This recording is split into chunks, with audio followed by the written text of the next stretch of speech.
Bismillahirrahmanirrahim. Assalamualaikum warahmatullahi wabarakatuh. Ayah bunda yang saya hormati dan siswa semuanya yang selalu Pak Guru cintai dan Pak Guru banggakan.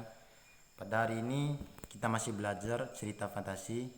Ada beberapa poin yang harus kita bahas pada hari ini. Yang pertama, struktur cerita fantasi. Seperti halnya cerita ataupun teks yang lainnya, pasti ada struktur. Tanpa ada struktur maka tidak ada kekhususan atau yang membedakan antara teks cerita fantasi dengan teks cerita yang lain-lain. Ada beberapa struktur, ada 3 struktur. Yang pertama, struktur orientasi. Ciri isi dalam sebuah cerita fantasi yaitu pengenalan tokoh, latar, watak tokoh, dan konflik. Nanti akan Pak Guru paparkan dan kita bahas secara bersama bagaimana bentuk dalam sebuah cerita fantasi. Struktur yang kedua, struktur komplikasi. Ciri isinya dalam sebuah cerita fantasi yaitu berisi hubungan sebab akibat sehingga muncul masalah hingga masalah itu memuncak. Jadi ada sebab dari masalah itu, kemudian ada akibat yang terjadi dari masalah itu. Yang struktur yang ketiga yaitu struktur resolusi. Ciri isinya dalam sebuah cerita fantasi yaitu berisi penyelesaian masalah dari konflik yang terjadi. Jadi pada struktur komplikasi di situ ada masalah, kemudian masalah mulai memanas, memuncak, dan membludak. Tetapi pada struktur resolusi ini adalah berisi solusi atau penyelesaian masalah dari konflik yang terjadi pada struktur komplikasi. Nah, ada beberapa pola pengembangan struktur cerita fantasi ini. Struktur orientasi, ada beberapa pola pengembangan. Yang pertama, dikembangkan dari deskripsi latar.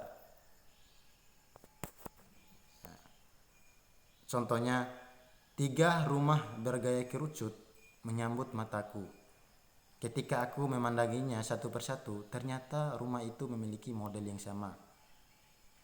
Hanya satu hal yang membedakan ketiga rumah itu, warna pintunya. Bla bla bla.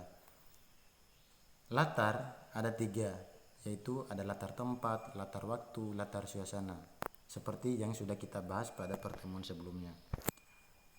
Pada bentuk cerita fantasi ini ditulis latar tempat. Tempatnya apa? Yaitu rumah. Dikembangkan dari pengenalan tokoh. Contoh, alien itu berhidung mancung, dengan hidungnya yang menjulang, ia mengendus sekeliling. Sepertinya ia bingung dan mencoba mengenali tempat baru. Matanya yang besar, biji kemiri berkedip-kedip memamerkan matanya yang kehijauan. Bla bla bla. Jadi ada pengenalan tokoh yang bernama alien. Secara dia dikenalkan fisiknya. Jadi pengenalan tokoh ini tidak hanya fisik, karakternya juga bisa. Selanjutnya, dikembangkan dari pengenalan konflik. Contoh, kau harus membawanya kembali. Erja berteriak, kalang kabut. Aku gugup, bingung, tak tahu apa yang harus kuperbuat. Sedangkan manusia purba dengan wajah setengah kera itu memandang sekeliling. Manusia purba itu menemukanku ketika aku menelitinya dan tanpa kusadari, ia mengikutiku. Manusia purba itu akan mati jika tidak kembali dalam waktu 12 jam. Jadi di sini ada konflik. Konfliknya yaitu ketika kera datang menghampiri Erja dan Erja berteriak ketakutan. Inilah konflik. Struktur yang ketiga, struktur komplikasi. Ada beberapa pola pengembangan. Yang pertama, dikembangkan dengan menghadirkan tokoh lain.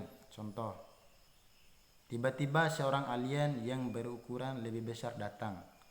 perutnya buncit dan bibirnya berwarna merah. Matanya merah. Alien berhidung besar itu tiba-tiba mengeluarkan cahaya yang merah dari tangannya yang membuat alien kecil kepanasan. Jadi ada tokoh lain yang hadir, yaitu alien. Nanti ada ciri penggunaan bahasanya seperti ini. Tiba-tiba seorang alien yang berukuran lebih besar datang. Nah, ini ada keterkejutan atau terkejut dari uh, orang yang ada dalam cerita itu. Dikembangkan dengan mengubah latar. Contoh, laut yang tadinya tenang dan berwarna biru, muda, kehijauan, bergelombang, berbuih. Gerakan air itu menandakan sedang ada yang terjadi di dunia samudra. Bla bla bla. Jadi, latar apa yang digunakan dalam bentuk cerita fantasi ini? Yaitu latar tempat. Tempatnya apa? Yaitu laut. Dikembangkan dengan melompat pada zaman yang berbeda, yaitu masa lampau atau masa depan. Contoh, di tengah saya asik mengamati candi, tiba-tiba bumi bergoncang dan belum. Saya tergorong ke sebuah tempat kemilau yang serba keemasan. Jadi itulah struktur komplikasi. Struktur yang ketiga yaitu struktur resolusi. Ada beberapa pola pengembangan juga. Yang pertama, dikembangkan dengan lompatan waktu.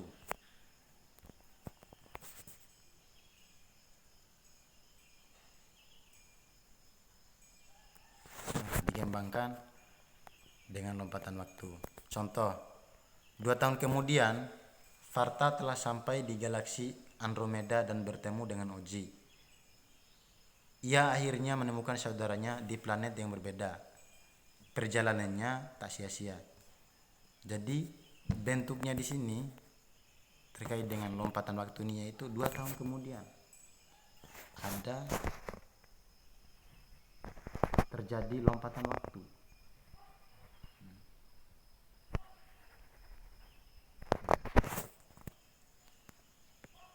Dikembangkan sebab akibat yang unik.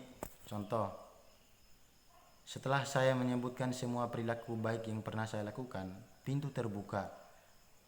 Dan tanpa kuduga, saya sudah berada di depan meja belajarku. Akhirnya Doni bisa kembali ke dunia asalnya. Nah, ini seakan-akan Doni ini bisa menghilang. Nah, jadi ada keunikan dari bentuk cerita fantasi. Dikembangkan dengan surprise atau kejutan. Putri Candi menguap. Putri terbangun dari 3 tahun tidur panjangnya.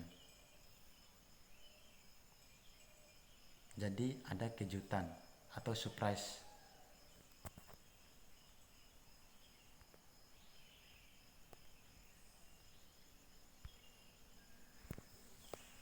Ciri kebahasaan pada cerita fantasi sebagai berikut. A. Penggunaan kata ganti dan nama orang sebagai sudut pandang penceritaan. Contoh, aku, mereka, dia. Bisa juga sebut namanya. Contoh, Erja, Doni. B. Penggunaan kata yang mencerap panca indera untuk deskripsi latar, yaitu bisa latar tempat, latar waktu, latar suasana. Contoh deskripsi latar sebagai berikut. Latar tempat,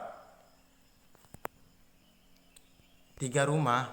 Nah, di sini seperti yang Pak Guru bilang tadi, latar tempatnya yaitu 3 rumah. Bla bla bla. Latar suasana, setetes air mata pun jatuh dari wajah sang ratu.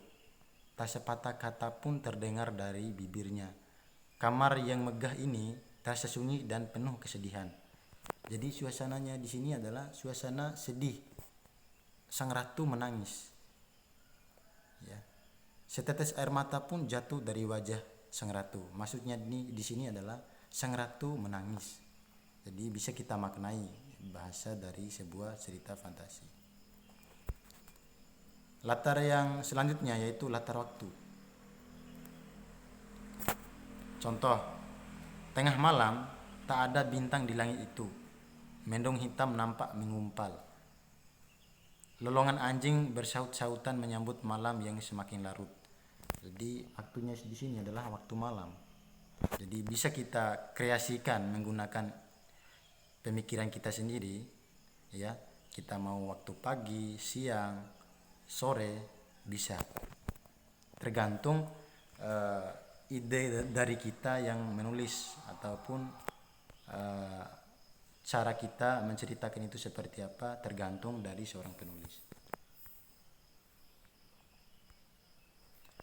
C. Menggunakan pilihan kata dengan makna hias dan makna khusus. Contoh 1. Alien itu berhidung mancung. Dengan hidungnya yang menjulang, ia mengendus sekeliling. Alien berhidung mancung. Mancung di sini adalah kekhususan. Karena ada hidung pesek. Jadi ada dua, hidung pesek, hidung mancung, atau ada juga hidung yang bulat. Nah, di sini ada banyak sehingga disebutkan secara khusus. Hidung mancung, jadi ada kekhususan. Dengan hidungnya yang menjulang, ia mengendus, dan hidungnya yang menjulang di sini adalah bahasa hiasan sehingga mengandung makna hias dalam sebuah cerita fantasi. D. Kata sambung penanda urutan waktu. Contoh, setelah itu, kemudian, sementara itu, bersamaan dengan itu, tiba-tiba, ketika, sebelum, dan sebagainya.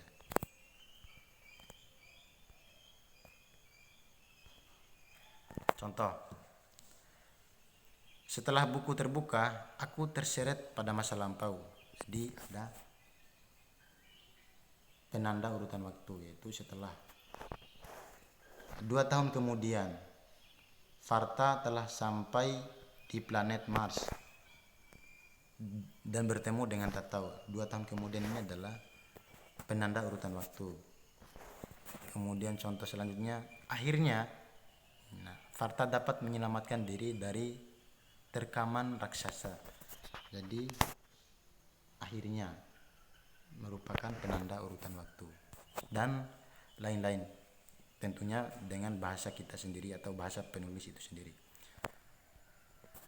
E. Penggunaan kata atau ungkapan keterkejutan seperti yang Pak Guru katakan tadi.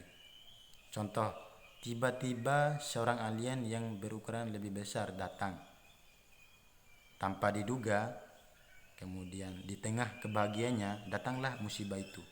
Jadi kata yang ditulis tebal di sini merupakan ungkapan keterkejutan dalam sebuah cerita fantasi.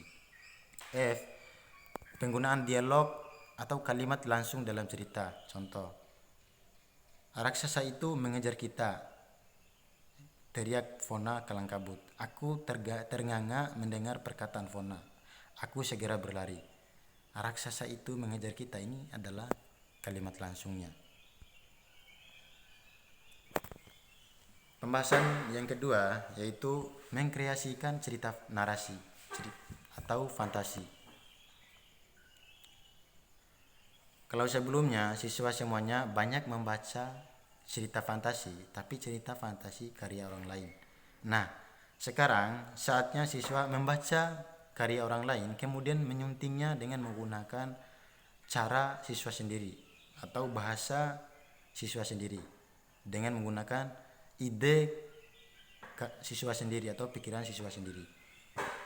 Nah, di sini ada salah satu contoh cerita fantasi karya orang lain dan kemudian disunting, ya. Pak Guru coba bacakan. Kau harus membawanya kembali, Erja berteriak kalang kabut. Aku gugup, bingung, tak tahu apa yang harus kuperbuat.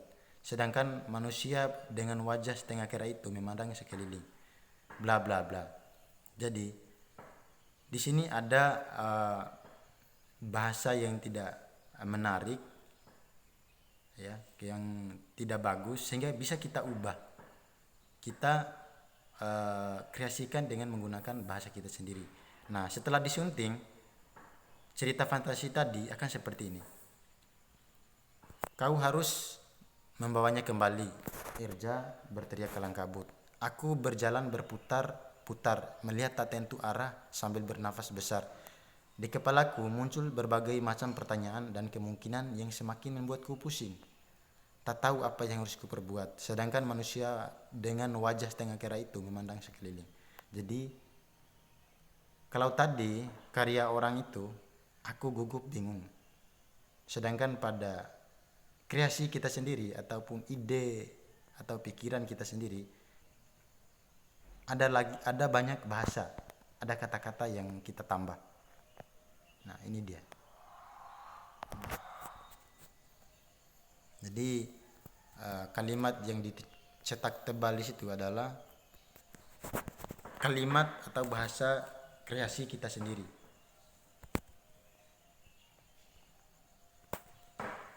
Pembahasan yang ketiga yaitu menyajikan atau menulis cerita fantasi.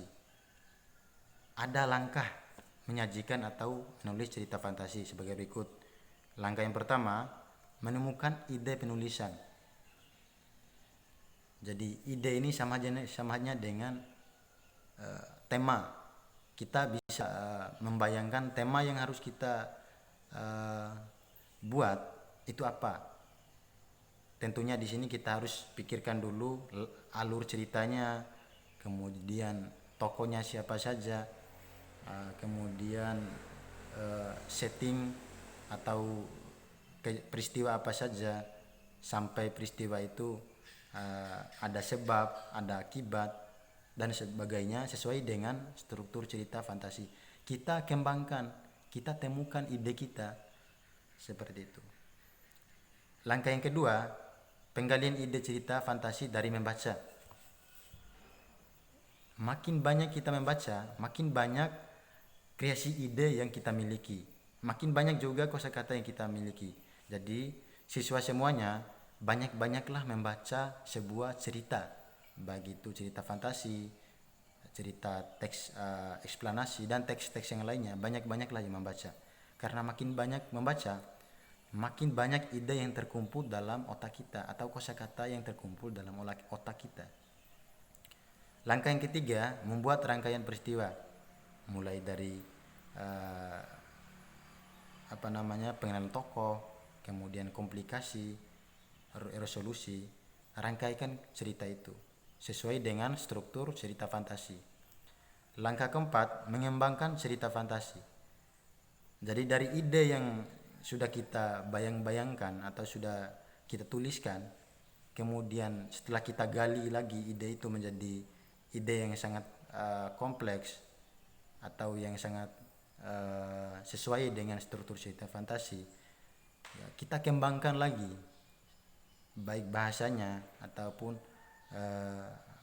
gaya cerita kita kembangkan sesuai dengan struktur cerita fantasi tentunya. Pembahasan yang keempat yaitu mempresentasikan karya cerita fantasi. Di sini maksudnya adalah siswa silakan baca cerita fantasi, kemudian presentasikan di depan, baik ada orang ataupun siapapun di situ. Yang penting di sini adalah siswa baca cerita fantasi. Jadi nanti ada saatnya siswa membuat karya siswa sendiri. Nanti akan Pak Guru berikan tugas lah. Dan itu kita tunggu pertemuan selanjutnya. Nah, di sini ada tugas untuk siswa semuanya. Tugasnya ada dua. Yang pertama, apa pengertian cerita fantasi? Nah, silakan siswa baca-baca kembali buku catatannya atau dalam buku paket tentang pengertian cerita fantasi. Soal yang kedua, buatlah satu contoh struktur orientasi dalam cerita fantasi.